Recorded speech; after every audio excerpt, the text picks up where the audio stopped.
Hi friends, আজকে আবারও চলে এসেছি তোমাদের কাছে রান্না নিয়ে। আজকের রেসিপি মটন। আবারও মটন। কড়াইতে তেল দিলাম। তেল দিয়ে আমি আলু দিয়ে দেবো। আলুটা ভালো করে ভেজে নেব নুন দিয়ে। রোজ রোজ ভাবছেন মটন না, কালকে আমরা নিরামিষ খেয়েছি, কালকে শনিবার ছিল, আজকে রবিবার মটন হচ্ছে। এর আগে দিয়েছিলাম মটন, ওটা হচ্ছে ঘন্টুর দিদুন বাড়ি রান্না হয়েছিল মটন, আমি করেছিলাম। এটাও আজকে আমি রান্না করেছি মটন। কেমন হয়েছে দেখে তোমরা কমেন্ট করো। নুন দিয়ে দিলাম, দিয়ে আমি আলুটা ভালো করে ভেজে নেব। আগে যেমন রান্না করেছিলাম ওরকম না, এটা আবার অন্যভাবে আমি রান্না করলাম।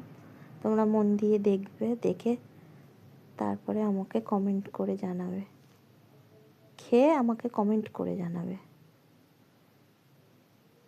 আগেরটাও রান্না করে খেয়ে দেখবে, কমেন্ট করে জানাবে। এটাও রান্না করে খেয়ে দেখে কমেন্ট করে জানাবে কোনটা কেমন লেগেছে। আলুটা ভাজা হয়ে গেছে, আমি তুলে নিলাম।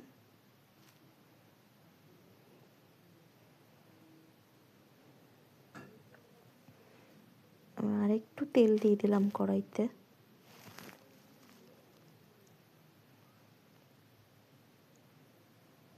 তেজপাতা দেব,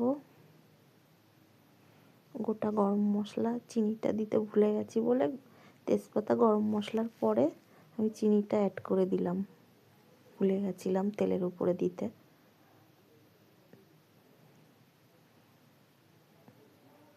এবার আমি চিনিটা দিয়ে দিলাম। আপনারা আগেও দিতে পারেন, তেলের উপরেই দেই, আমি ভুলে গেছিলাম বলে গরম মশলার মধ্যে দিয়ে দিলাম, তেজপাতার মধ্যে দিয়ে আমি নেড়ে নিলাম ভালো করে। নেড়ে নিয়ে লাল লাল হয়ে গেছে, আমি এবার পেঁয়াজটা ছেড়ে দেব।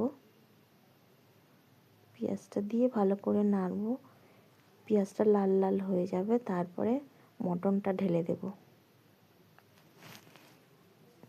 পেঁয়াজটা লাল লাল হোক। কথা বলতে বলতে আমি আবার ভুলে যাই কোনটা কি দেব। পেঁয়াজটা লাল লাল হয়ে এসছে,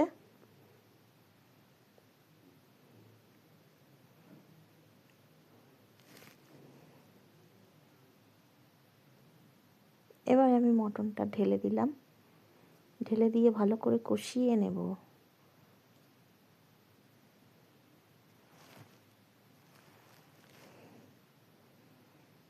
কষিয়ে কষিয়ে রান্না করতে হয় মটন। তোমরাও কষিয়ে কষিয়ে অনেকক্ষণ ধরে কষাবে, তাহলে মটন খেতে টেস্টিং হবে। নুন দিয়ে দিলাম, নুন দিয়ে কষাবো আমি।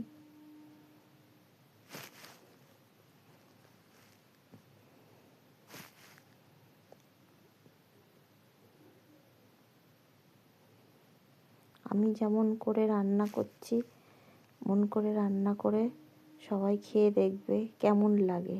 আদা রসুন কাঁচা লঙ্কা পেস্ট দিয়ে দিলাম,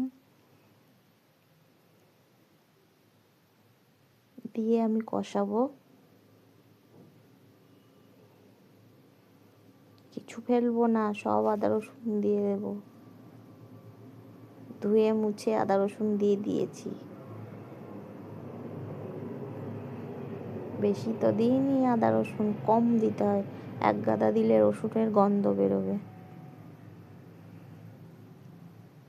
আদা রসুন দিয়ে কাঁচা লঙ্কা বাটা দিয়ে কষালাম। কষিয়ে আমি এবারে দিয়ে দেব জিরের গুঁড়ো,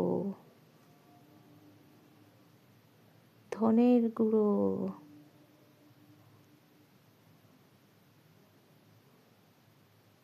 আর দেব কাশ্মীরি লঙ্কার গুঁড়ো দিয়ে দিয়েছি। এবারে কষাতে থাকো। একটা গোটা লঙ্কাও দিয়ে দিলাম শুকনো, দিয়ে কষাতে থাকো। মটন একটু কষাতে থাকতেই হবে, কষাতে কষাতে টেস্টিং লাগবে।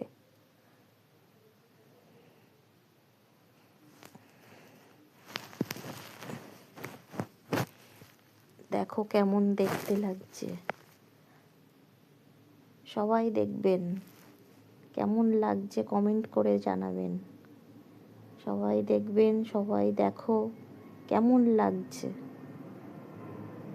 এরপরে আরও আছে, আরও দেখতে হবে। এবারে আমি এখন দিয়ে দিলাম হলুদ, দিয়ে কষাবো।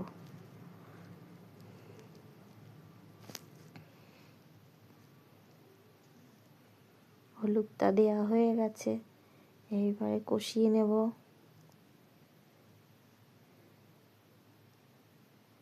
এবারে ঘি দিয়ে দিলাম, ঘি দিয়ে আমি আবার কষিয়ে নেব।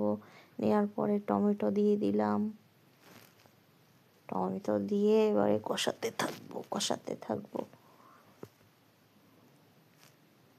টমেটো দিয়ে দিয়েছি, দিয়ে কষাতে এবারে গরম জল করে রেখে দিয়েছি আমি সাইডে।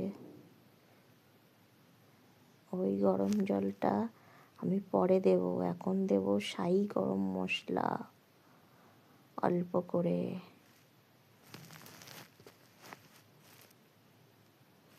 শাহি গরম মশলা দিয়ে দিয়েছি, আবার কষাবো।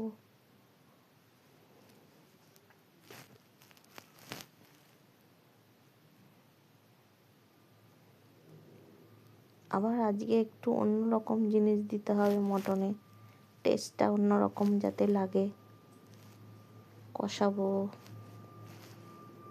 কেমন দেখতে লাগছে দেখো, কষিয়ে আবার কষাবো।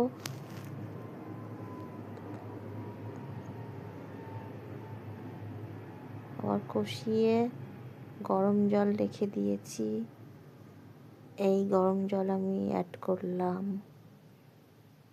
গরম জল দিয়ে আমি আর একটু কষাবো। সিক্রেট জিনিসটা তোমাদেরকে দেখাতে পারিনি, এটা মুখে বলে দিলাম। ওটা হচ্ছে কাসুরি মেথি। ওটা আমি এই যে ঝোলটা ফুটে যাওয়ার পরে দিয়ে দিয়েছিলাম, ওটা তোমাদেরকে দেখানো হয়নি। তোমরা ঝোলটা ফুটে গেলে কাসুরি মেথিটা উপর দিয়ে একটুখানি, বেশি না, একটুখানি ছড়িয়ে দেবে। আমি কাসুরি মেথিটা ছড়িয়ে দিয়ে একটুখানি এবারে আমি কুকারে ঢেলে দেব। ঢেলে দিয়ে কুকারটা গ্যাসে বসিয়ে দেব। কাসুরি মেথিটা তোমাদেরকে দেখাতে পারিনি, বলে দিলাম।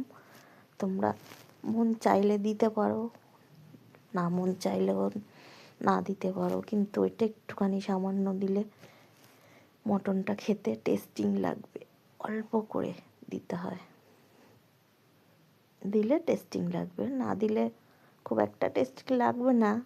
কাসুরি মেথিটা দিলে ভালো দোকানের মতন টেস্টিং হবে। দেখো কেমন লাগছে কালারটা, কাঁচা লঙ্কার তরকারি। আমি এবারে আলুটা দিয়ে দিলাম, আলুটা দিয়ে উপরে এবারে গ্যাসটা, কুকারটা বন্ধ করে গ্যাসে বসিয়ে দেবো। গ্যাসটা ধরিয়ে দিয়েছি, তরকারি হয়ে গেছে। কেমন দেখতে লাগছে দেখো, কমেন্ট করে জানাবে।